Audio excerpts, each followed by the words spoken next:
If there's one sauce that has a reputation for being difficult, a sauce that strikes fear into the hearts of chefs everywhere, it's Hollandaise.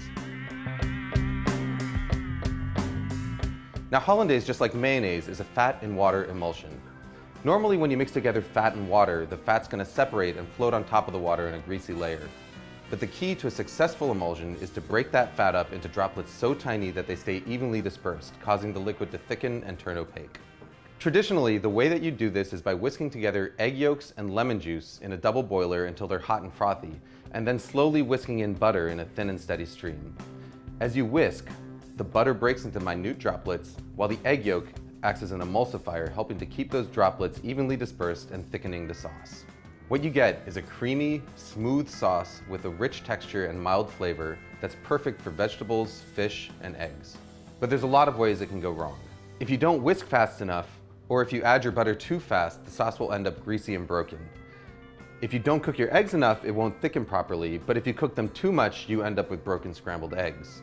The fact of the matter is, if you want to learn how to do it the traditional way, the road to perfect Hollandaise is paved in broken sauces. But here's the good news. There's an alternative method that is completely foolproof, produces a Hollandaise that's every bit as good as the traditional version, and takes about a minute start to finish. All you need is a small pot, a glass measuring cup, and a hand blender with a cup that barely fits its head. We start by combining an egg yolk, a teaspoon of water, a teaspoon of lemon juice, and a pinch of salt in the bottom of a blender cup. Next, we melt a stick of butter on the stovetop until it's completely hot and bubbling. It should register about 220 degrees Fahrenheit with an instant read thermometer. Pour that butter into a glass measuring cup. Now all we've got to do is stick the hand blender into the cup, start it running, and then slowly drizzle in our butter.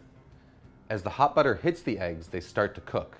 By the time you've added all of your butter, about 30 seconds later, the eggs are fully cooked and you've got a smooth, creamy, hot Hollandaise sauce that is completely indistinguishable from one made using the traditional whisking method. Hollandaise is at its best right when you make it, but if you want to store it, your best bet is to keep it in a small, lidded pot in a warm spot somewhere near your stove.